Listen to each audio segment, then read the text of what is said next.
best practices in marketing. Come one, come all, or maybe not. Make the most with event marketing. And now, here's Lori Stutzman, President of Extra Mile Marketing.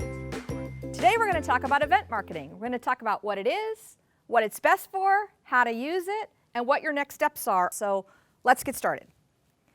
So first, why host events? I know they're expensive.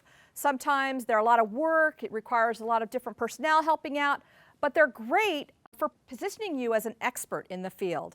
A lot of you tell me that you want to be that trusted advisor to all your clients. Well, this is a great way to show them that you really do know what you're talking about.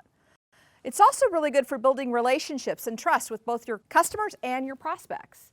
It's really good for taking prospects through that sales funnel. You know, you bring them in and it's really good for helping get them through the funnel. And it's very good for nurturing your prospects and clients on an ongoing basis.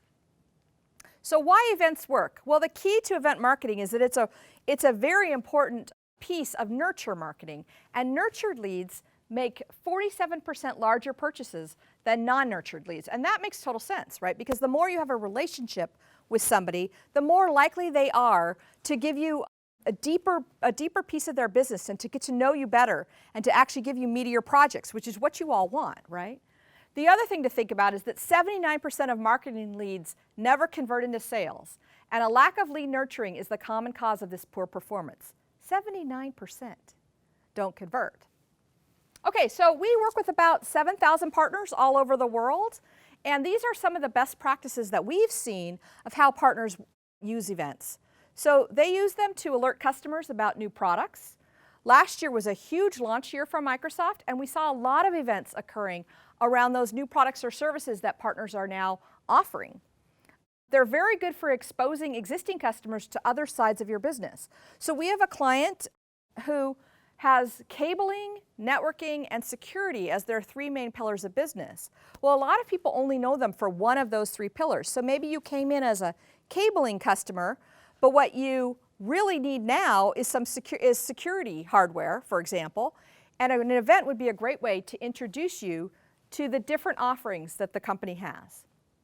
They're also really good for reconnecting with dark clients and prospects. So you have some clients that maybe did a project with you and they didn't fire you or anything, they just sort of went dark, they're not doing anything else. It's a great way to reconnect with them.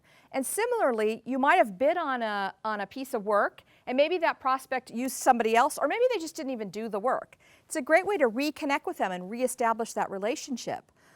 It's also a really great way to offer education so that you can position yourself as an expert both in your industry that you serve and or in technology in general for your customers.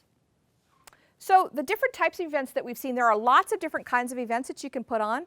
The ones that we've seen be real successful are things like online webcasts, in-person events, BDM roundtables, technology showcases, but we've also seen some more unusual events like events at a minor league ballpark or a wine tasting event or a holiday event that's an annual thing. The other great way to do an event is if you are a member of a industry association, for example, and they're having their big industry event, you can create an event inside an event, a smaller event inside an event, so you can bring your event to where your customers and prospects are rather than having them come to you. So the key to a great event is to set your goals. And the goal of an event should not be, I get 20 people to my event, right? The goal of the event really needs to be what happens after the event. And can you convert that into sales? So some of your goals that you might think about are like things like increasing the sales of more profitable solutions that you might offer. So maybe somebody came in for something that's a low margin item. It's a great way to move them up to a higher margin item. It's great for increasing awareness of the range of products that you offer. It's really great for maintaining and growing your relationships with your existing customers, having them really get to know you better. It's great for referrals, and most of you tell me that the main way that you get business is through referrals, and if you can bring your referral sources to an event and educate them on what you have to offer, they're going to give you more qualified referrals. They're great for launching products, and they're also great for discussing universally difficult subjects. So say, for example, you have a number of clients that are thinking about moving to the cloud, but they're worried about security. So you host an event on cloud security and you bring them all together and let all of those objections get together in a room, and then you can satisfy all those objections and move everybody forward together. So next you want to set your target. And based upon what your target is, that's going to determine what's the best kind of event for you. So maybe your target is the size of a company, or maybe your target is a role within a company, or maybe you want startups, maybe you want high growth potential customers at your event, maybe you want established companies, maybe you want people that have multi-locations. Well, that's going to dictate what type of event you can have. So you really do want to think about who's your target for the event, and then you determine what kind of event you're going to have.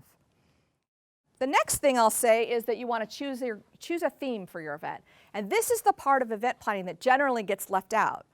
A lot of people put on events, they'll say, okay, here's our target, here's what we want to talk about. We're going to have a BDM roundtable and we're just going to get going.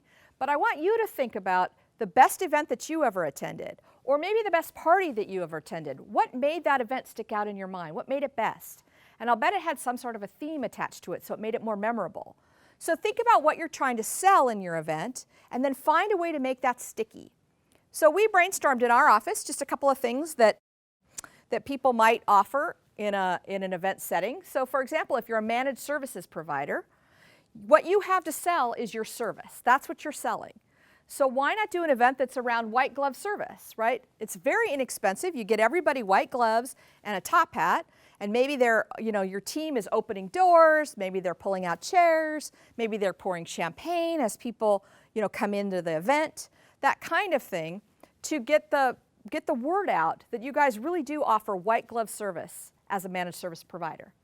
Or maybe you offer IT consulting as part of your business. A lot of you either are IT consultants or you sell IT consulting as a part of what you offer. So why not do an event that's, we're your coach or we're your trainer, and you wear tracksuits and have whistles, and, again, very inexpensive, but a great way to make it sticky. Now, how do you get people to your event? So demand generation, you all know about emails and direct mails, and so not going to spend a lot of time on that, but I want you to think outside the box. Do some more creative things. So for example, many of you are LinkedIn users and you have 500 plus connections on your LinkedIn site. Why not use those connections to bring people to your event? Why not put it on your Twitter feed, for example? A lot of local media outlets, if they have an online site, they'll let you add your event to their calendars at no charge. And similarly, a lot of the technology websites out there will allow you to put your event on their calendar at no charge. Think about adding it to your email signature, for example, so that everybody in the company, every email they send out, they're highlighting your event. There's lots of great ways to get people to your event. So the next thing you need to think about is, how do you deliver your content? And the same rules kind of apply if you're live or online or you're on demand. Same kind of rules apply. You want to vary your content delivery. You just don't want to do death by PowerPoint, right? That does not make your event very sticky at all. You really want to think about the benefits that you offer customers, or that your product or solution offers the customers. And that's what you really want to focus on, rather than just a bunch of product features. And then connect with your audience. Try and tell some stories that'll help them retain the information. People retain stories much better than they retain product features and a lot of content like that. And then last, don't forget to make it fun. I mean, yes, you want to be professional. You want to come off like you're a trusted advisor. But people like fun. They want to go to something that's going to be fun for them. And then I will say that you do really want to think about what is the one main takeaway you have for the attendees. So if they only remember one thing about you, so one promotion or one product or service, one thing about you, what's that main takeaway? Then your post-event follow-up is key, because like I said, your goal of the event should not be getting people to the event, but what happens after the event? How can you convert that to sales? So you want to plan your post-event follow-up way before the event ever happens, so that you can immediately follow up. You want to follow up within 48 hours, because you want to tell people, if you do business with me, I do really great work at following up. I will get to you right away. If you wait a week or two to follow up, what does that say about your customer service level, right? And then you want to follow up with people who attended and who did not attend. So sometimes your best leads are people who signed up for your event but didn't show up for your event because something came in their way. And you can offer to do a one-on-one with them, and you can build a relationship right from there.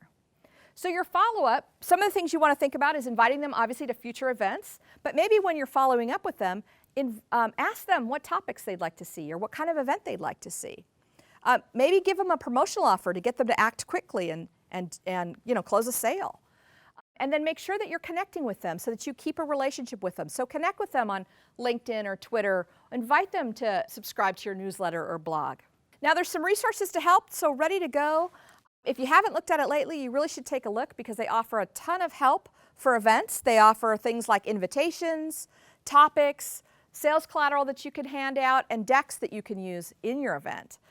And then Microsoft Events also offers you co-branded registration sites at no charge to you, which is awesome. And then Microsoft Community Connections offers additional event help like free event kits, and then even some help with speakers at your event, and potentially even getting you some prizes. So let's get started. So the first thing I'd say is you want to download the Events Getting Started Guide, which has a lot more in it than I could cover. You want to brainstorm with your team to identify a business goal that an event might help with. And then check out those partner resources that are available to help so it's not such a daunting task. So thanks so much for coming, and with that, happy marketing, and we hope to see you soon.